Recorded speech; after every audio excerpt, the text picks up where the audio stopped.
तो फ्रेंड्स, आज है हमारी भागवत गीता का तीसरा दिन और मैं जो जा रही हूँ भागवत कथा में। आज आपको तीसरे दिन की कथा जो है हम सुनाएंगे, कथा का पाठ कराएंगे। घर बैठे ही आप जो है आनंद ले सकते हैं, पुण्य प्राप्त कर सकते हैं कथा का। तो फ्रेंड्स, मैं जा रही हूँ कथा में, बने रहे मेरे साथ तीसरे दिन की कथा में।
नहीं रहती, सब याद है,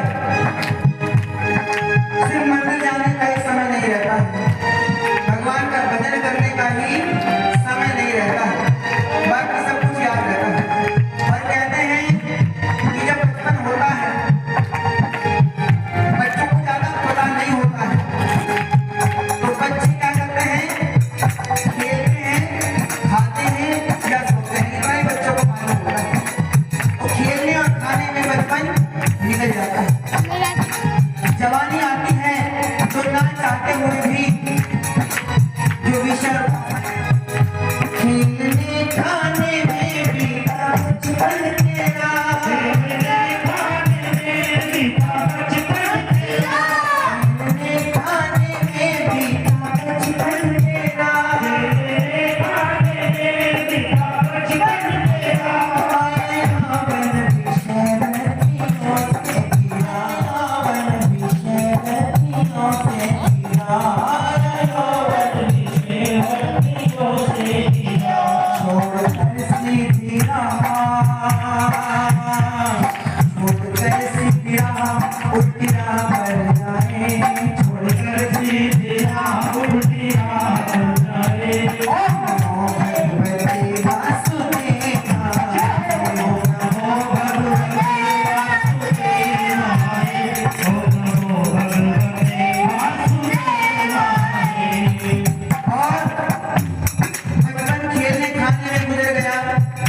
जवानी आई,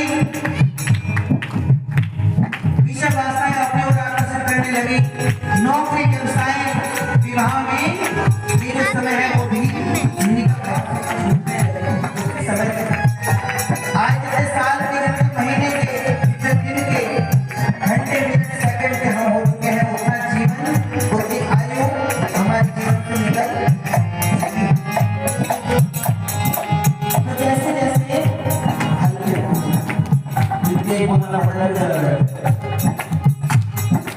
जैसे जैसे आयु बढ़ती जा रही है, वैसे वैसे जीव की जो कामनाएं हैं वो बढ़ती जा रही है। देखो, अगर घर में बच्चों से कितना बड़ा नुकसान हो जाए, कुछ भी खोकर आ जाए, उन्हें माफ कर देते हैं, ज्यादा ध्यान नहीं देते हैं। लेकिन अगर घर की एक कील भी, एक सुई भी घर के बाहर पड़ी हो, तो जो घर के बुजुर्ग होते हैं वो उठाकर लाते हैं और बड़े सुरक्षित स्थान पर रख देते हैं। तो जैसे जैसे उम्र बढ़ती है, कामनाएं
भगवान कपिल ने 3 आचमन किए और अपने ध्यान समाधि में परमात्मा भजन में लग गए। इससे आगे मां देवहूति का वंश नहीं चला। देवहूति की 2 बहनें और हैं, आकुति और प्रसूति। आकुति का जो विवाह हुआ है वह रुचिर प्रजापति के साथ हुआ है और प्रसूति का जो विवाह हुआ है वह दक्ष प्रजापति के साथ हुआ है, जिनकी पुत्री का नाम सती है, जो भगवान शंकर की अर्धांगिनी है। आइए मेरे दोस्त। महाराज स्वयं भूमन जो हैं उनके इन पुत्रियों के अलावा 2 पुत्र और भी हैं। एक है प्रियव्रत और दूसरे हैं उत्तानपाद। श्री सुखदेव जी ने पहले उत्तानपाद के वंश का वर्णन किया है कि उत्तानपाद किसे कहते हैं। उत्तानपाद के 2 अर्थ बताए हैं। पहला अर्थ तो यह है कि वो मनुष्य जो बड़े श्रेष्ठ कार्य करता है और उसकी जो ख्याति है वह सारे संसार में फैलती है। और दूसरा उत्तानपाद का अर्थ बताया है कि जो मां के गर्भ में पहले तो सर ऊपर होता है, पैर नीचे होते हैं, लेकिन जब प्रसव का समय आता है तो सिर नीचे हो जाता है और पैर ऊपर हो जाते हैं। अतः हम सभी उत्तानपाद ही बताए गए हैं। तो महाराज उत्तानपाद हैं, बड़े धड़कन से अपने राज्य को चलाते हैं। एक पत्नी है सुनीति और पुत्र है ध्रुव। महाराज उत्तानपाद बड़ा प्रेम करते हैं सुनीति से और ध्रुव से।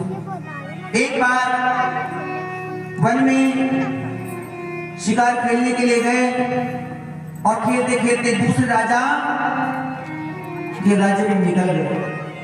वहां पर उसकी पुत्री को देखा, इसका नाम है सुरुचि। तो राजा मोहित हो गए। उत्तानपाद जी ने महाराज से के पास अपने दूत को भिजवाया और कहा कि महाराज से जाकर के बताएं कि मैं उनकी पुत्री सुरुचि से विवाह करना चाहता हूँ। महाराज ने आज्ञा दे दी। आज सुरुचि के साथ गंधर्व विवाह करके अपने राज्य में वापस आए। कहने लगी कि महाराज मेरा ग्रस्त जो जीवन है वह तब प्रारंभ होगा जब आप मुझे एक वचन दें।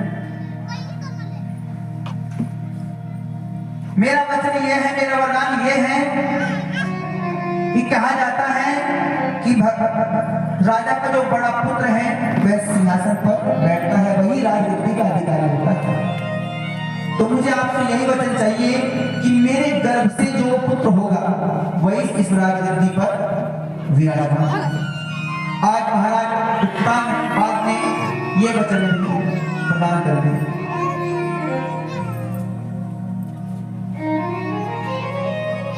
4-5 साल बीत चुके हैं, लेकिन सुरुचि को कोई भी पुत्र या कोई भी गर्भ नहीं रहा।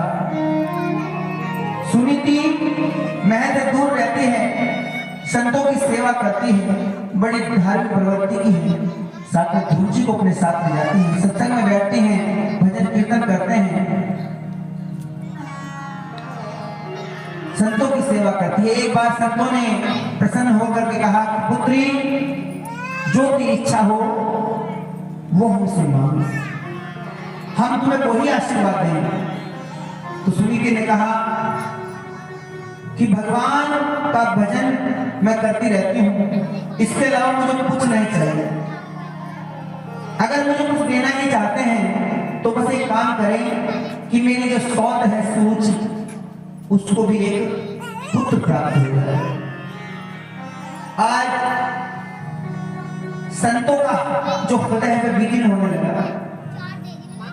कि सुनीति कितनी सुंदर बात करती हो, कितना सुंदर मन है तुम्हारा, जिस सोच के कारण तुम्हें महलों से निकलना पड़ा उसकी भी कितने हित की बात करती है, उसके लिए पुत्र की कामना करती है। जाओ, सुरुचि को एक सुंदर पुत्र प्राप्त होगा, और जो तुम्हारा ये पुत्र है ध्रुव, ये भी बड़ा मनस्वी बनेगा, बड़ा पराक्रमी बनेगा। आज आशीर्वाद दिया, सुरुचि को गर्व रहा, और उसके यहाँ पर जो पुत्र हुआ है उसका नाम रखा गया है उत्तम। आज ध्रुव 6 वर्ष के हो गए हैं। ध्रुव का आज जन्मदिन है। मां सुनीति ने बड़ा सुंदर तैयार किया, नहला करके, और कहा जाओ और अपने पिता का आशीर्वाद लेकर के आओ। पिता के चरणों में प्रणाम करना, उनसे आशीर्वाद मांगना कि ये पिताजी, मैं आपके जो पद चिन्हों पर चलना चाहता हूं, मुझे आप ऐसा आशीर्वाद प्रदान करें कि मैं आपके पद चिन्हों पर आगे बढ़ूं, आपके संस्कारों पर आगे बढ़ूं। आज ध्रुव जिस सभा में गए, महाराज उत्तानपाद उत्तम को गोद में लेकर के बैठे हैं, और ध्रुव को देखते ही महाराज के मन में पुत्र मोह उत्पन्न हो गया। आज उत्तम को एक और बिठाया, और जैसे ही ध्रुव जी को उठाने के लिए हाथ आगे बढ़ाया, तुरंत सुरुचि दौड़ करके आई, नहीं नहीं महाराज, आप ऐसा नहीं कर सकते।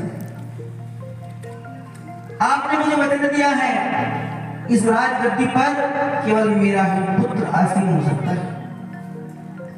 आज महाराज उत्तान वापस लौट आए। सौत माता के वचन सुनकर के ध्रुव जी रोने लगे, नेत्रों से अश्रुपात होने लगा, और कहने लगे, हे माता सुरुचि, क्या महाराज उत्तानपाद मेरे पिता नहीं है? क्या मैं उनका पुत्र नहीं हूं? तो सुरुचि ने कहा कि ये तुम्हारे पिता भी अवश्य रूप से हैं, और तुम इनके पुत्र भी अवश्य रूप से हो, लेकिन अगर उनकी गोद बैठना है, उनके सिंहासन पर बैठना है, तो जाओ वन में जाओ और तपस्या करो, भगवान को प्रसन्न करो। जब भगवान प्रकट होंगे तो उनसे ये वर मांगना कि अगले जन्म में मैं मां सुरुचि के गर्भ से उत्पन्न हूं, तभी इस सिंहासन पर बैठने का तुमको अधिकार मिलेगा। आज मां के कठोर वचन सुनकर के ध्रुव जी रोते रोते वापस आए हैं, और मां सुनीति ने देखा और ध्रुव को अपने हृदय से लगा लिया। क्या हुआ पुत्र? क्या पिता ने कोई सही व्यवहार नहीं किया? क्या किसी ने तुम्हारे साथ कोई गलत व्यवहार किया? क्या पिता ने तुमसे कुछ कहा? आज ध्रुव जी ने कहा कि मां, मैं सौत माता सुरुचि के एक शब्द का बदला। आज सुनीति ने ध्रुव के मुख पर हाथ रख दिया और कहने लगे, नहीं नहीं बेटा, किसी के अमंगल की कामना नहीं करते। और सही तो कहा, जो शिक्षा मैं तुम्हें नहीं दे सकी वो तुम्हारी मां सुरुचि ने तुम्हें दी। तुम्हारी मां सुरुचि ने कहा है कि जाओ भगवान का भजन करो, तपस्या करो, भगवान की प्राप्ति करो। तो मैं भी यही चाहती हूँ पुत्र कि तुम वन में जाओ और जाकर के भगवान का भजन करो, भगवान की प्राप्ति करो।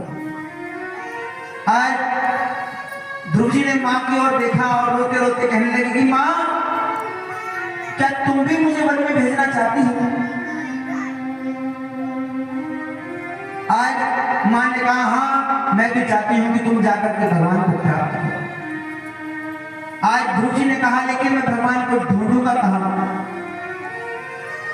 तो सुनीति ने बताया, भगवान तो कण कण में विराजमान है, बस तुम्हें भगवान को ढूंढने के लिए अपने कदम बढ़ाने हैं, तुम अवश्य रूप से भगवान को प्राप्त कर लोगे। क्योंकि भगवान का वचन है, जो तू ध्यावे एक पग और मैं ध्याऊं पग सात। आप भगवान की ओर एक कदम बढ़ाएंगे तो भगवान आपके 7 कदम बढ़ाएंगे। आज ध्रुव जी ने माँ को प्रणाम किया, अपने सर को, अपने मस्तक को माँ के चरणों में रखा और माँ ने आशीर्वाद दिया कि जा पुत्र, तेरे सभी मनोरथ पूर्ण हो। आज ध्रुव जी वन के लिए चलते हैं। मार्ग में नारद मुनि मिले हैं। नारद जी ने देखा कि ध्रुव आ रहा है, और अगर ध्रुव जैसा शिष्य है मुझे मिल जाए तो मेरे भाग्य की जो सराहना बहुत ही ज्यादा होगी।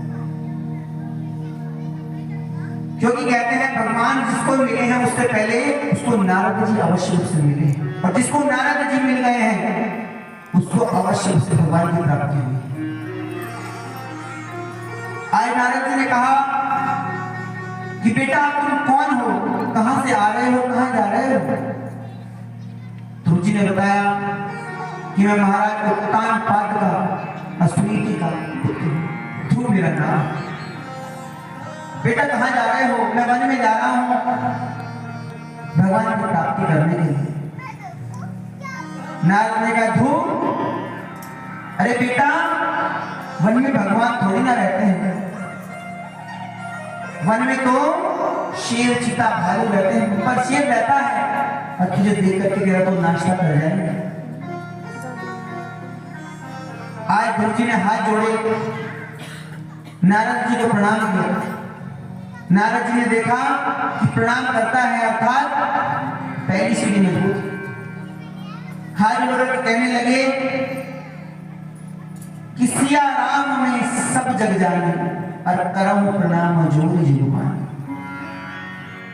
कि नारद जी, मेरी माँ ने कहा है और मैंने संतों के मुख से सुना है कि भगवान कण कण में विराजमान, उन शेर, चीता, भालू, बब्बर, शेर में भी मेरे परमात्मा विराजमान है।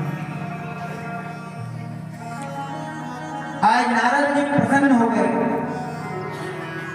कहा कि भगवान की प्राप्ति करने के लिए बेटा किसी को गुरु बनाया है? नहीं बनाया, क्योंकि बिना गुरु के भगवान की प्राप्ति नहीं हो सकती। क्या किसी ने कोई गुरु मंत्र दिया है? नहीं दिया। आज ध्रुव जी ने हाथ जोड़कर कहा कि आप जैसा जो गुरु है वह मुझे जीवन में फिर कभी नहीं मिल सकता है। आप मेरे गुरु और मैं आपका आज से शिष्य। नारद जी ने ध्रुव जी के कानों में ओम नमो भगवते वासुदेवाय तुभ्यम धीमहि मंत्र को कान में फूंक दिया। आज ध्रुव जी तप करने के लिए गए हैं। ध्रुव के भजन का पहला महीना आरंभ हुआ। 3 दिन तक ध्रुव कुछ नहीं खाते, 3 दिन तक तप करते हैं। तीसरे दिन किसी पेड़ से कुछ नहीं तोड़ते, जो भी नीचे टूटा फूटा फल जाकर के नदी में खड्डा करते हैं, खोद करके उसमें चावल को भिगा देते हैं। उन चावलों को खा लेते हैं, जल पी लेते हैं और 6 दिन तक फिर से भजन में लीन हो जाते हैं। इसी प्रकार से दूसरा महीना व्यतीत हो। ध्रुव जी के भजन का तीसरा माह चला तो ध्रुव जी ने 9 दिन तक अब कुछ भी खाना बंद कर दिया। कैद के फल लाते हैं, उन्हें प्रसाद रूप में ग्रहण करते हैं और 9 दिन तक कुछ भी नहीं खाते हैं और इसी प्रकार से भजन करते हैं। ध्रुव जी के भजन का चौथा महीना प्रारंभ हुआ। ध्रुव जी 12 दिन तक कुछ भी नहीं खाते हैं। अब ध्रुव जी ने भोजन करना ही छोड़ दिया, केवल जल पीते हैं 15 दिन 12 दिन बाद और आकर के भजन में लग जाते हैं। ध्रुव जी के भजन का 5वां महीना प्रारंभ हुआ। ध्रुव जी ने जल पीना भी छोड़ दिया। 15 दिन में एक बार प्राणायाम करते हैं और अपने अंदर श्वास को भर लेते हैं और 15 दिन तक फिर दोबारा सांस नहीं लेते और 15 दिन बाद फिर से सांस लेते हैं। और ध्रुव जी के भजन का जैसे 6वां महीना प्रारंभ हुआ, ध्रुव जी ने श्वास बोलना आता ही नहीं तो मैं क्या बोलूं। आज ध्रुव जी ने भगवान की स्तुति प्रारंभ की।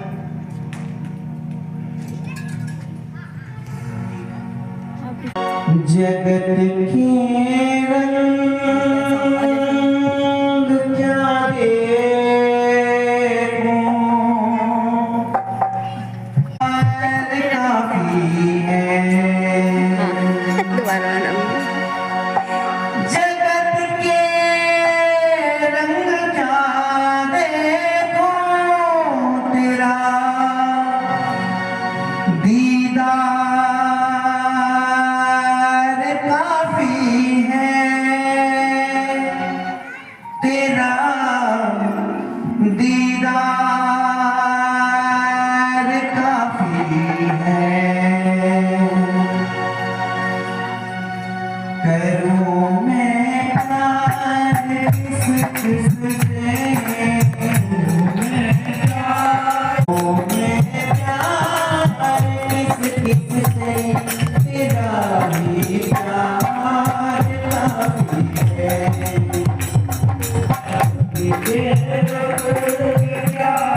करके वृक्षों को उखाड़ने लगा, तो यक्षों के द्वारा उत्तम कवच हो गया। आज ध्रुव जी सेना को लेकर गए हैं कुबेर और ध्रुव जी का युद्ध चला है। स्वयं मनु जो है उन्होंने मन में विचारा कि हिंसा के बदले हिंसा ये अच्छी बात नहीं है, और आकर के दोनों को समझा कर युद्ध को बंद किया है। आज 26,000 वर्ष बाद स्वयं भगवान के जो पार्षद हैं एक विमान लेकर के आए हैं और ध्रुव जी को उसमें आरूढ़ करने के लिए उनके सामने उपस्थित हो गए। ध्रुव जी ने जैसे ही चरण को बढ़ाया, तुरंत बीच में काली काली देवी प्रकट हो गई। ध्रुव जी ने पूछा आप कौन हैं? तो उस काली काली देवी ने बताया कि मेरा नाम है मृत्यु, और ये है मृत्यु लोक, यहाँ मेरा चलावा चलता है। यहाँ से जो भी जाता है वो पहले मुझे प्राप्त करता है, उसके बाद ही यहाँ से जाता है। ध्रुव जी ने पार्षदों की ओर निहारा, तो पार्षदों ने कहा कि झुकने के लिए कहो, सर झुकाने के लिए कहो। आज पार्षदों ने ध्रुव जी को बताया, तो ध्रुव जी ने मृत्यु को झुकने के लिए कहा। जैसे मृत्यु ने अपने सर को झुकाया, ध्रुव जी ने मृत्यु के सर पर पैर रखा और विमान में चढ़ गए। ये चमत्कार है भगवान की भक्ति का कि जो मृत्यु हर समय, ये जो जीव है इसके सर पर मंडराती रहती है, भगवान के भक्त उस मृत्यु के सर पर पैर रख करके जाते हैं। बोले भक्त वत्सल भगवान की। आज ध्रुव जी जा रहे हैं, जाते जाते मन में सोचा कि जिस माँ ने मुझे जन्म दिया, जिस माँ ने मुझे तप के लिए प्रेरित किया, अगर वो माँ भी मेरे साथ विमान में बैठ करके सत्य लोक के ले जाती तो मेरे भाग्य की कुछ अलग ही सरहन होती। आज पार्षद जी ने, जो भी पार्षद है, उन्होंने कहा कि ध्रुव जी एक बार ऊपर की ओर देखो, तो देखा ऊपर एक और विमान जा रहा है जिसमें ध्रुव जी की माता सुनीति विराजमान। कि ध्रुव जी, जिस माँ ने तुम जैसे पुत्र को जन्म दिया है, जिस माँ ने तुम्हें तप के लिए प्रेरित किया है, जितना तप का पुण्य आपने अर्जन किया उसका कुछ प्रतिशत उन्हें भी प्राप्त हुआ है, वो आपसे पहले विमान में स्थापित है। बोले भक्त वत्सल भगवान की जय। सुखदेव जी कहते हैं, हे परीक्षित, भगवान का जो नाम है वो कैसे भी भाव से कुभाव से भगवान का जो नाम है वो हमेशा कल्याण ही करता है। बड़ी सुंदर कथा है। एक अजामिल नाम के बड़े ही विद्वान ब्राह्मण हैं, पूजा पाठ कराते हैं। एक बार पूजा पाठ कराने के लिए इसी प्रकार से नगर से बाहर वन की ओर, वन के बीच में से निकल करके जा रहे थे, तो देखा एक गणिका झाड़ियों में एक पुरुष के साथ काम में रहता है। अजामिल रुक गए और जैसे गणिका बाहर आई, उसका हाथ पकड़े और कहने लगे कि हे देवी, मैं तुम्हारे साथ विवाह करना चाहता हूँ। गणिका ने बहुत समझाया, हे ब्राह्मण देव, अरे मेरा जन्म तो पूरे कर्तव्य में ऐसे मेरा जीवन निकल रहा है, आप मुझसे विवाह करके अपना धन भ्रष्ट न करें। लेकिन अजामिल ने हट कर दी कि आपको जितना पैसा चाहिए, जो चाहिए, मेरे पास बहुत धन है, मैं आपको देने के लिए तैयार हूं, लेकिन आप मेरे साथ विवाह कर लीजिए। आज गणिका को अपने घर में ले आया, उसके साथ विवाह कर लिया। धीरे धीरे समय व्यतीत होता रहा और गणिका को एक एक करके 9 पुत्र हुए। आज अजामिल जैसे ही माला करने के लिए, भजन करने के लिए बैठे हैं, तो गणिका ने कहा, आपने देखा नहीं परिवार बढ़ रहा है और धन भी धीरे धीरे, आपका जो भी धन था वो धीरे धीरे खत्म हो रहा है, जाओ धन कमा करके लाओ। नहीं करने लगा, डाका डालने लगा, मदिरा का पान करने लगा, काली पट्टी माथे पर बांध करके उस प्रकार से यात्री को लूटता है। एक बार अयोध्या से कुछ संत वृंदावन की ओर जा रहे थे, ठाकुर जी उनके साथ थे। जाते जाते उस नगर से निकले तो एक हरिभक्त से पूछा कि भाई हम अयोध्या से आए हैं, वृंदावन क्यों जा रहे हैं? क्या कोई भक्त या कोई ब्राह्मण रहते हैं इस गांव में जो इनके यहाँ पर आज हमारे भोजन की और भजन सत्संग की रात्रि की व्यवस्था हो जाए? उस मनुष्य ने संतों का उपहास कर दिया, उसने उनके साथ मजाक कर लिया कि हाँ, नगर के बाहर एक बड़े विद्वान ब्राह्मण रहते हैं, उनका नाम अजामिल है, भगवान के बहुत बड़े भक्त हैं, जाओ अवश्य रूप से आपको उनके यहाँ भोजन भी मिलेगा और सत्संग करने की जगह भी मिलेगी। संत उसके उपहास को समझे नहीं और अजामिल के यहाँ पर पहुंचे। अजामिल अभी घर नहीं है, गणिका बाहर निकल के आई, हाथ जोड़ करके पूछा, प्रणाम किया कि हे गुरुदेव, मैं आपकी क्या सेवा कर सकती हूँ? संतों ने कहा कि हम अयोध्या से आए हैं और वृंदावन की ओर जा रहे हैं।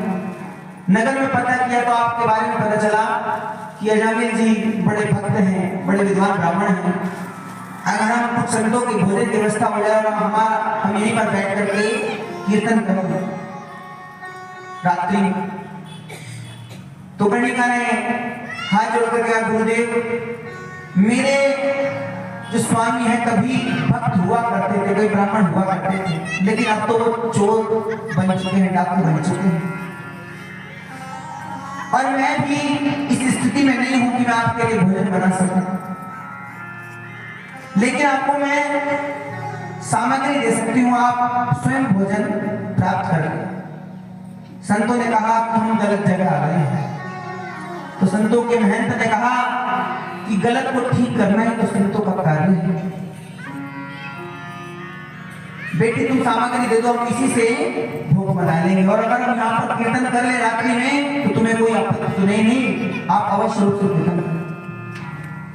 आज संतों ने रसोई बनाई है, भोजन बनाया है, भोजन ग्रहण प्रसाद ग्रहण किया है, ठाकुर जी को भोग लगा करके और भजन कीर्तन मंजीरा हड़ताल बजाना प्रारंभ कर दिया है। कीर्तन प्रारंभ हो गया है।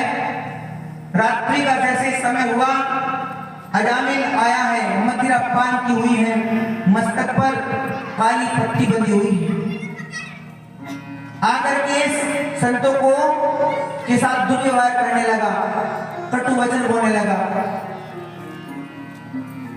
कि किसने इन मुष्टंडों को यहाँ पर बैठने के लिए जगह दी, किसने ताल तड़िया बजाने की आज्ञा दी।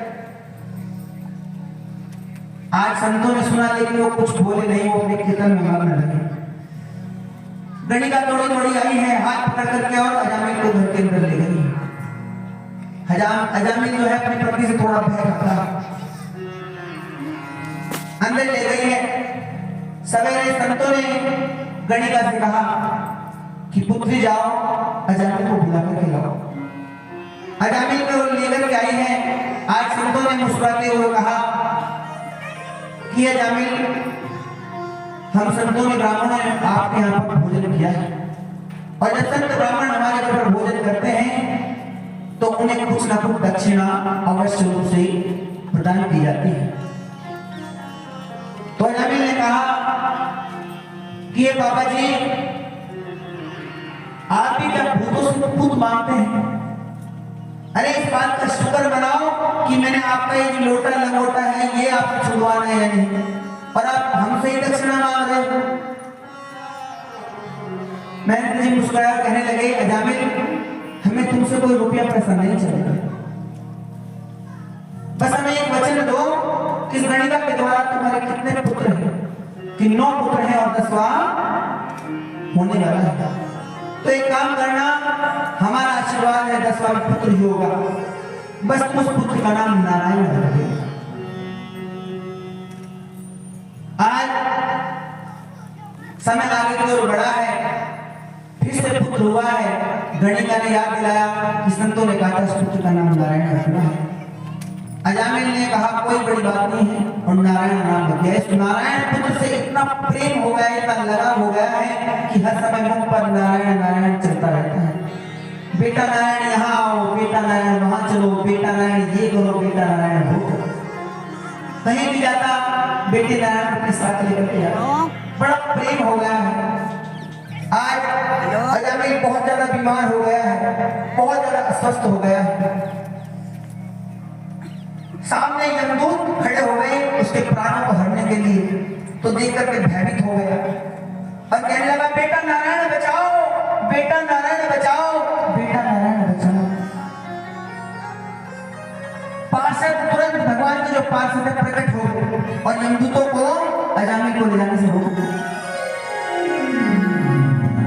यमदूतों ने कहा कि ये बड़ा पापी है, इसने जीवन भर मदिरा पान किया है, गणिका का संग किया है, लोगों की हत्या की है, लोगों को लूटा है, बड़े बड़े पाप किए हैं, ये नरक में जाने लगा। पार्षदों ने कहा इसने जीवन भर कुछ भी किया हो, लेकिन इसने अंत समय में हमारे स्वामी नारायण का नाम लिया है, और जो अंत समय में भगवान का नारायण का जो नाम ले लेता है वो अवश्य रूप से भगवान के बैकुंठ में अधिकारी होता है। आज यमदूतों ने कहा कि इसने अपने बेटे नारायण के नाम को लिया है, आपके स्वामी नारायण के नाम को नहीं लिया। पार्षदों ने कहा इसके बेटे का नाम नारायण पहले है या हमारे स्वामी नारायण का नाम पहले है? कि आपके स्वामी नारायण का नाम तो अनादि काल से चला आ रहा है, तो फिर इसने हमारे ही स्वामी नारायण का नाम लिया है। और दूतों ने, पार्षदों ने आज यमदूतों को वहां से भगा दिया। आज अजामिल ये सब देख रहा है कि आज केवल अपने पुत्र नारायण के नाम को लेने के कारण मुझे नरक में नहीं जाना में लगाया है। भागवत के दसम स्कंद का पाठ किया है, मोक्ष की प्राप्ति की है। और श्रीमन नारायण भगवान की सुखदेव जी कहते हैं कि खेत में आप बीज को जब फेंकते हैं किसी भी तरफ फेंक दें, वो उल्टा गिर जाए, सीधा गिर जाए, कैसे भी गिर जाए, लेकिन फसल होती है। उसी प्रकार से भगवान का जो नाम है आप कैसे भी लें, अवश्य रूप से भगवान का जो नाम है हमारा। आज सुखदेव जी ने प्रियव्रत के चरित्र का वर्णन किया है, महाराज अंग के चरित्र का वर्णन किया है, अंग के वो है दुष्ट बैन, उनके चरित्र का वर्णन किया है। आज हिरण्यकश्यप के बारे में बता रहे हैं कि जब से हिरण्याक्ष का वध भगवान बारा ने किया, हिरण्यकश्यप भगवान नारायण से बैर रखता है, हमेशा नारायण को अपना शत्रु मानता है। कोई भी उसके सामने नारायण का नाम नहीं ले सकता, जो भी लेता है उसको मृत्युदंड दे देता है। पत्नी कयादु से कहा कि मैं ब्रह्मा जी की साधना के लिए जा रहा हूं और मुझे काफी समय लग जाएगा, मैं कैलाश पर जाकर के ब्रह्मा जी की साधना करूंगा और तुम अपना ध्यान रखना। बाल न पाका होता उसका,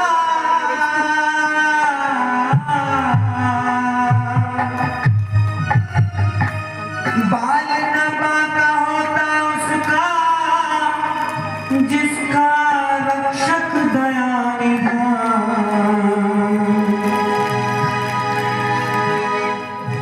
मारने वाला है भगवान, बचाने वाला है भगवान, मारने वाला है भगवान, बचाने वाला है भगवान, मारने वाला है भगवान, बचाने वाला है भगवान, मारने वाला है भगवान, बचाने वाला है भगवान।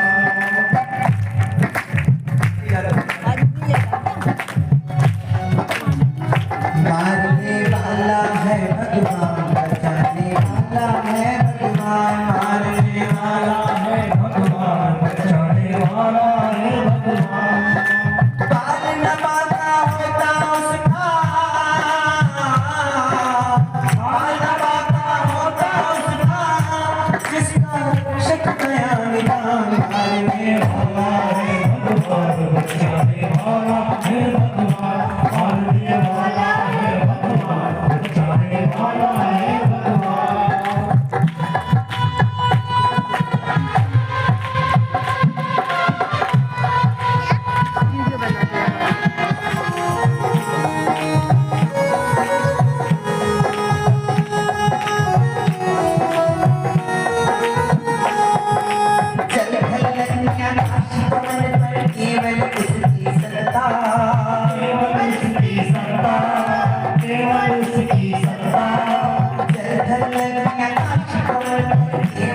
प्रभु की इच्छा बिना यहाँ पर हिल न सके पत्ता।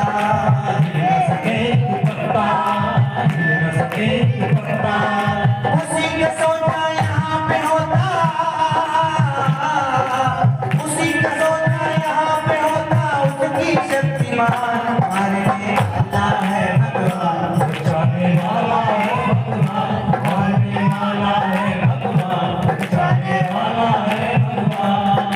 त्याग दो भाई की आशा, स्वार्थ बिना प्रीत जोड़ो, क्या होगा इसकी चिंता, जगत का पर छोड़ो। मारने वाला है भगवान, बचाने वाला है भगवान, मारने वाला है भगवान।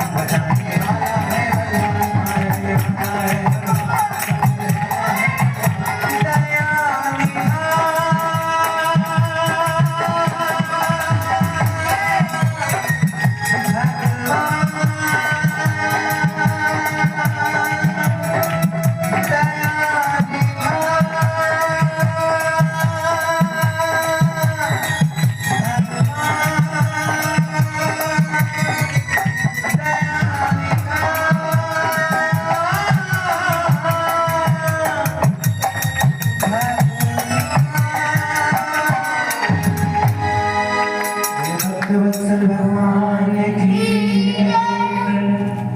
आज बड़े विषैले सर्पों के सामने ध्रुव जी को फेंक दिया है, प्रहलाद जी को फेंक दिया है, लेकिन सर्पों ने भी प्रहलाद जी को डसा नहीं। इस प्रकार से उनको लिपट गए जिस प्रकार से चंदन के वृक्ष पर सर्प लिपट जाते हैं, बड़े प्रेम से उन्हें निहार रहे हैं। आज बड़े बड़े हाथियों से उनको चलवाना चाहा जब प्रहलाद जी को, तो प्रहलाद जी ने, हाथियों ने प्रहलाद जी को कुचला नहीं, अपने सूंड में लिपटाया और अपने पीठ पर बिठा लिया। प्रहलाद जी ओम नमो भगवते वासुदेवाय, ओम नमो भगवते वासुदेवाय अनवरत जाप करते रहते हैं। उसको कहा कहते हैं ढूंढा, जिसको हम होलिका के नाम से भी जानते हैं।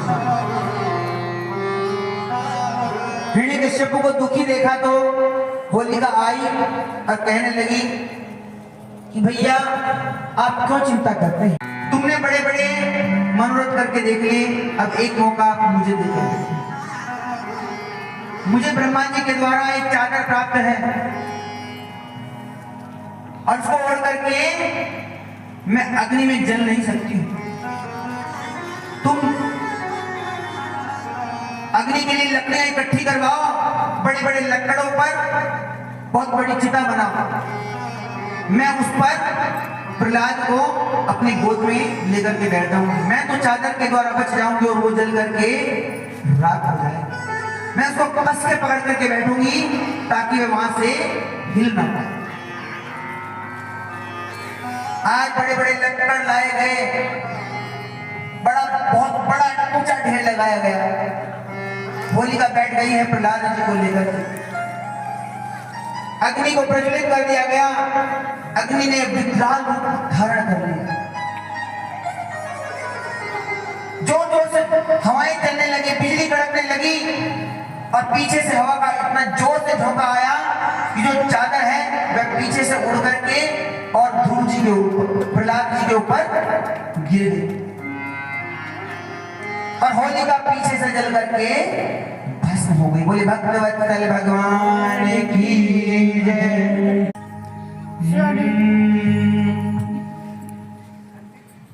कैसा नाता रे जगत में,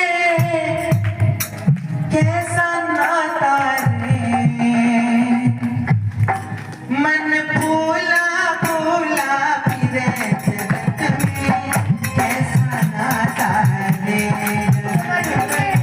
कैसा नाता रे, जगत में कैसा नाता रे, मन भूला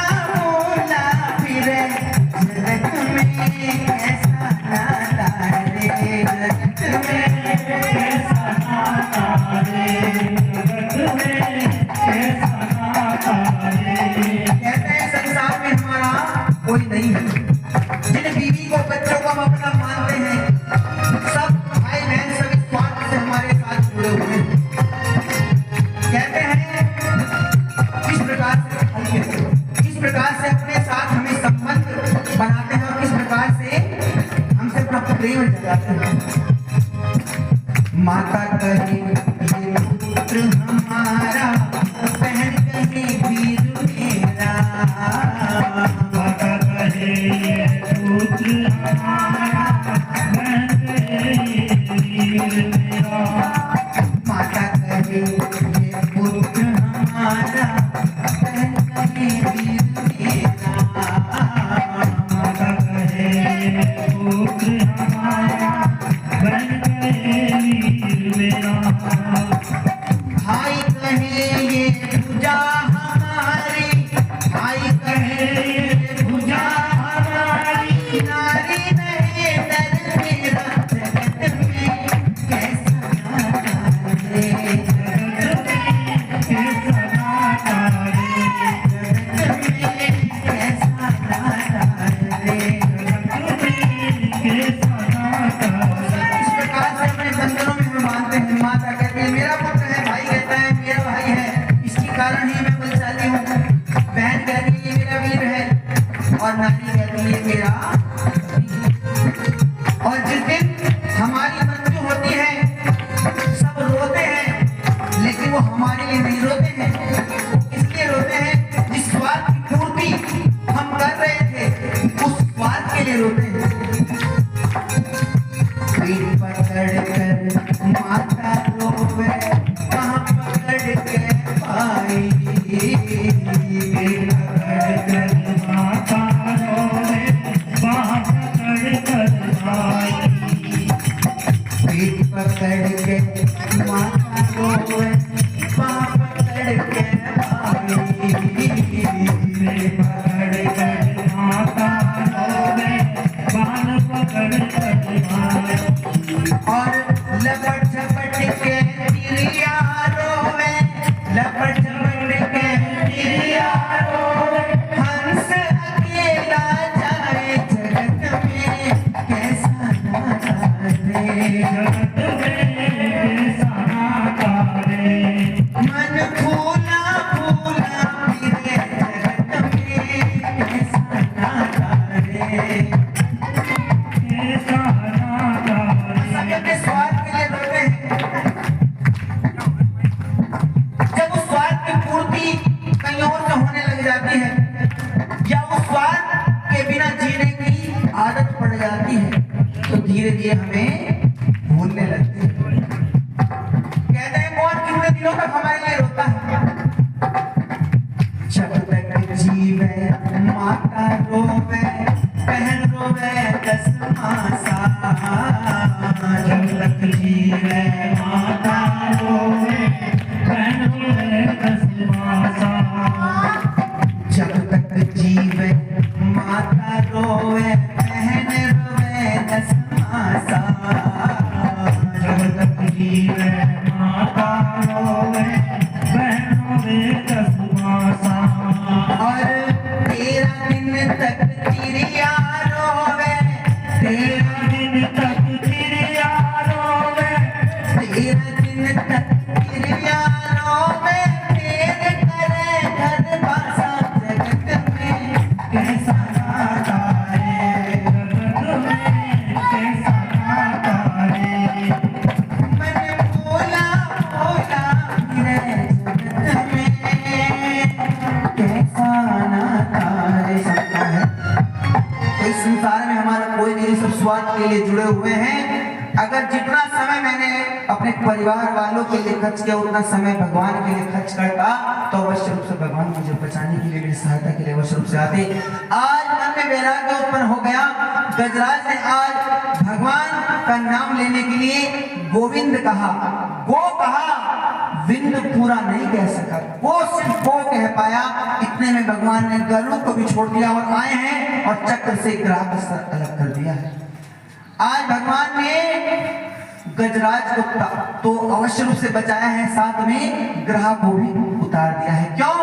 क्योंकि जो गजराज है वो गुरु है और जो ये ग्राह है ये चेला है, शिष्य है। अगर शिष्य गुरु के चरणों को कस के पकड़ ले तो उसका जो उद्धार है गुरु से भी पहले अवश्य रूप से संभव है। बोले भक्त वत्सल भगवान की जय। आइए भगवान वामन के जन्म की ओर चलते हैं। महाराज बलि हैं, शुक्राचार्य जी के नेतृत्व में कार्य करते हैं और कहते हैं कि भगवान पर कोई भी फूल पत्ती इत्यादि कुछ भी चढ़े वह कभी किसी के पैरों में नहीं जाना चाहिए। अगर वो किसी के पैरों में जाता है तो उसको लक्ष्मी से भ्रष्ट होना पड़ता है। दुर्वासा ऋषि गए हैं भगवान नारायण के दर्शन करने के लिए। भगवान नारायण ने भक्ति से प्रसन्न होकर के दुर्वासा जी के गले में अपना हाथ के दर्शन करें, उन्हें कुछ न कुछ उपहार प्रदान करें।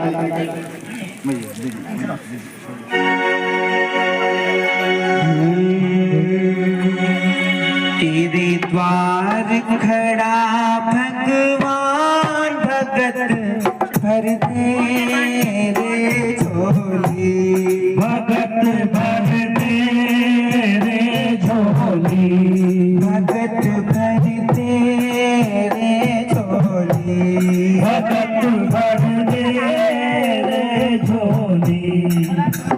तेरे द्वार खड़ा भगवान भगत भर दे रे झोली, भगत भर दे रे झोली। तेरा होगा बड़ा एहसान के युग युग तेरी रहेगी शान। भगत भर दे रे झोली, भगत भर दे रे झोली। तेरे द्वार खड़ा भगवान भगत भर दे रे झोली, भगत भर दे रे झोली, भगत भर दे रे झोली। हटाओ वहां से, प्ले कर दिया और प्लीज।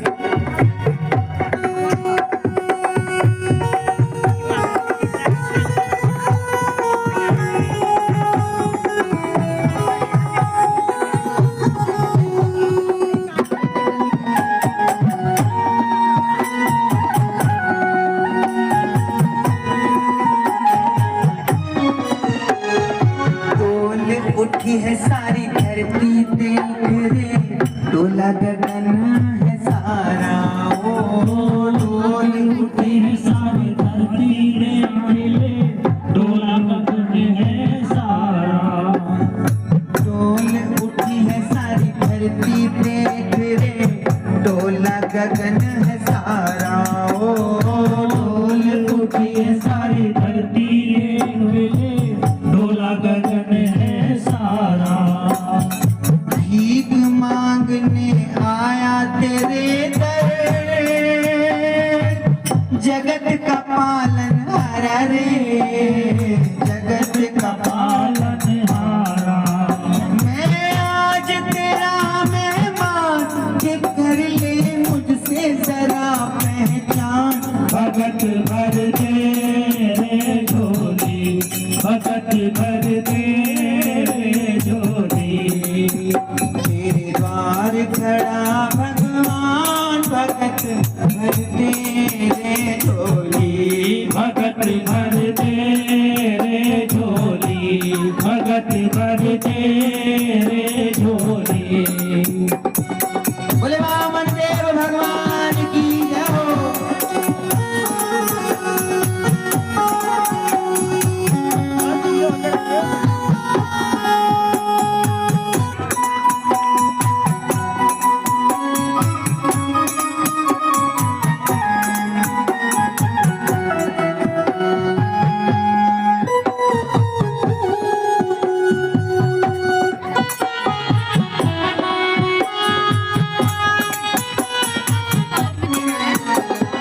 आज लुटा तेरी सर्वस अपना, मान ले कहना मेरा। हो आज लुटा मेरे सर्वस अपना, मान ले कहना मेरा। आज लुटा तेरे सर्वस अपना, मान ले कहना मेरा।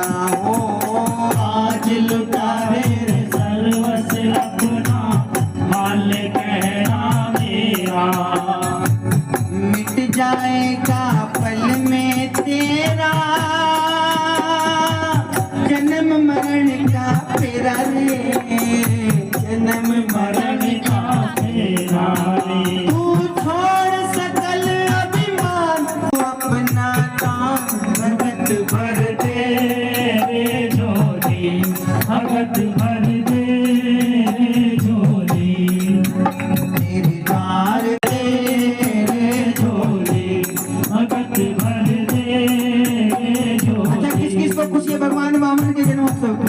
सभी को है। और जब उत्सव होता है तो क्या करते हैं?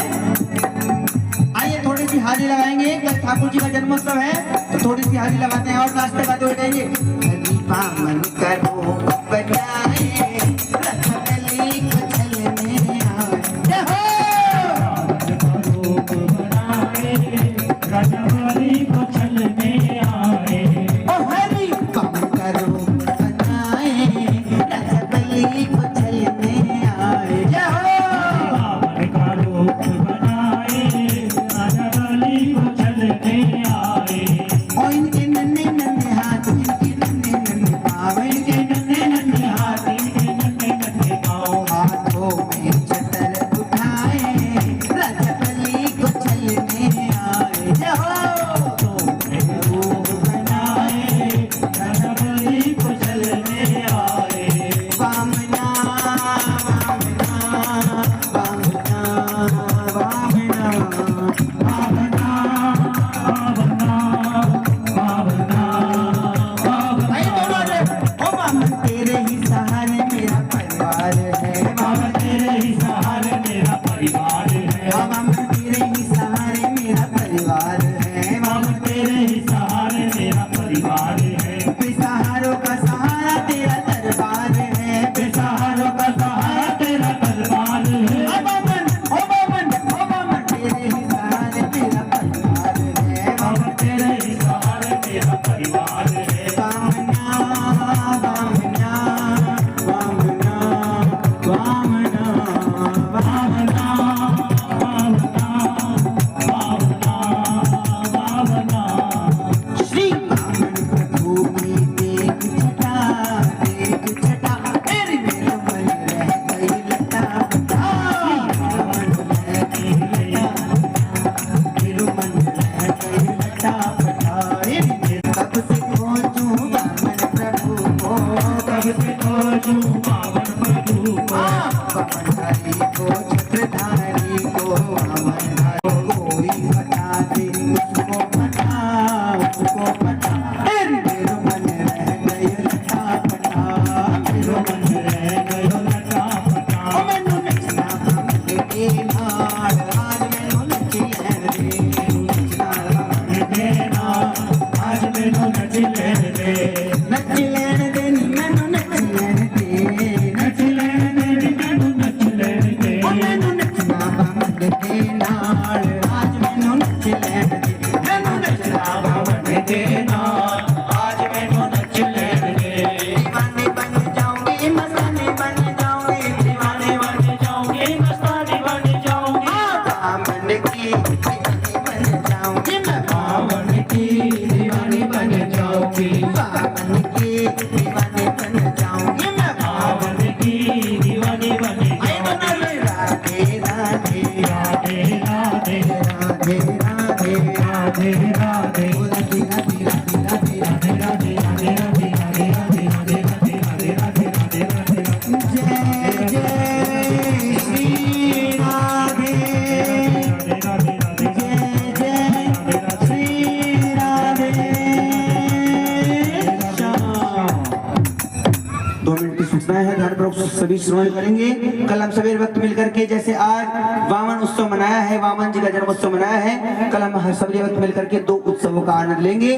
पहला रहेगा श्री राम जन्मोत्सव, दूसरा रहेगा श्री कृष्ण जन्मोत्सव। तैयारी करनी है। सबसे पहले क्या करते हैं, जब हमारे घर में कोई अच्छा कार्य होता है, अपने आस पड़ोस में सभी को निमंत्रण देते हैं। अपने आस पड़ोस में सभी को निमंत्रण दें, सभी मित्रों को निमंत्रण दें, सभी रिश्तेदारों को निमंत्रण दें। अपने घर से, आस पड़ोस से सभी को लेकर के कल ठाकुर जी के जन्मोत्सव में आना है। जो कल ये पांडाल है पूरा देखो पीछे तक बढ़ जाना चाहिए, लगना चाहिए आप ठाकुर जी के जन्मोत्सव को बड़े धूमधाम से मना रहे हैं। कल कोशिश करें सभी हरिभक्त पीले वस्त्र पहन करके आए, और ऐसा नहीं है कि अगर पीले वस्त्र नहीं है तो जाना नहीं है या उन्हें बाजार से खरीदने चलते हैं, ऐसा नहीं करना है। जो भी हो पहन करके आना है। अगर पीले वस्त्र हो तो अवश्य रूप से आ जाए पहन करके, क्योंकि पीला रंग जो है भक्ति का प्रतीक है। सभी पीले वस्त्र पहन करके आएंगे तो लगेगा कि वो जरूर विशेष कोई कार्य है हमारी कॉलोनी में चल रहा है। तो सभी से निवेदन है कोशिश करें पीले वस्त्र पहन करके आए। तो ठाकुर जी की झांकी के लिए छोटे से बच्चे की आवश्यकता है। आपके घर में हो, आस पड़ोस में हो, 6 महीने 2 महीने 1-1.5 साल तक का बच्चा हो तो अवश्य रूप से मुझे बता करके जाएं, ताकि यहाँ पर भगवान वामन की झांकी की व्यवस्था हो जाए। क्योंकि कल राम आने वाले हैं, कन्हैया आने वाले हैं, तो इस पंडाल को हम सभी भक्तों को सजाना है। और जहाँ पंडाल को सजाने के लिए हमें क्या करना है, गुब्बारे लगाते हैं घर में, जैसे बच्चे के जन्मोत्सव में झालर लगाते हैं, फूल माला लगाते हैं, बर्थडे पट्टी से सजावट करते हैं। उसी प्रकार से जो भी आपकी इच्छा हो कल 10-11 बजे तक यहाँ पर आप अवश्य रूप से सजावट का सामान पहुंचा सकते हैं। या किसी हरिभक्त की इच्छा हो स्वयं अपने हाथों से पंडाल को सजवाने की तो वो भी आकर के यहाँ पर 10-11 बजे आकर के यहाँ पर हेल्प पंडाल सजाने में कर सकते हैं। कल ठाकुर जी का जन्मोत्सव है, जैसे बच्चे के लिए ड्रेस लेकर के जाते हैं वैसे 10 नंबर के ठाकुर जी हैं। आप ठंडी ड्रेस या गर्म ड्रेस जो भी देना चाहें 10 नंबर की ड्रेस आप भगवान के लिए अवश्य रूप से पहुंचाएं। प्रातः 9 बजे पूजन का समय। देखिए 3 दिन हो गए हैं आज 3 दिन में अभी तक किसने पूजन नहीं, बिल्कुल में किसने भी नहीं सम्मिलित ली है। तो सभी से निवेदन है कि कल चौथे दिन का पूजन है, कृष्ण जन्मोत्सव है, अवश्य रूप से आप अधिक से अधिक संख्या में पूजन में भी सम्मिलित हो। सभी प्रसाद लाएंगे, ला करके परात में रखेंगे, प्रतिदिन की तरह आपको आपकी झोली में दिया जाएगा। कोई भी प्रसाद जो प्रसाद को फेंके नहीं, लुटाए नहीं, क्योंकि आपके द्वारा जो प्रसाद है किसी के पैरों में जा सकता है। आपने कथा में श्रवण भी किया है कि भगवान पर चढ़ी हुई कोई वस्तु किसी के पैर में नहीं जानी चाहिए। कल का विशेष प्रसाद माखन मिश्री का प्रसाद भी रहेगा। अपने सामर्थ्य अनुसार सभी माखन मिश्री का प्रसाद भी अवश्य रूप से लेकर के आएंगे। आज कथा तीसरे दिवस में विश्राम हो चुकी है। सभी से निवेदन है कि अब सभी हरिभक्त अपने तन और मन के साथ थोड़ा धन का सहयोग भी अवश्य रूप से करना प्रारंभ करें, क्योंकि जो कथा है सभी हरिभक्तों के द्वारा चल रही है। तो अपने तन मन के साथ धन का भी सभी सहयोग अवश्य रूप से करें। सभी से निवेदन है अखंड ज्योत के लिए घी की सेवा प्रदान करते रहे। अधर धर मुरली बजैया की आरती सियावर रामचंद्र भगवान की जय, श्री हनुमान जी महाराज की जय, नगर खेड़ा देवता महाराज की जय, शाकुंभरी माता की जय, पूरा देव भगवान की जय, कृष्ण कन्हैया लाल की जय। धर्म की अधर्म का प्राणियों में विश्व का ओम नमः पार्वती पते हर हर महादेव। जय जय श्री राधे, जय जय श्री राधे, जय जय श्री राधे श्याम। आई सभी लाइन बनाएंगे, मंदिर की परिक्रमा करेंगे, सभी घर की ओर प्रस्थान करेंगे। देखिए अब कथा आगे बढ़ रही है, अब प्रतिदिन उत्सव होंगे तो कथा का जो समय रहेगा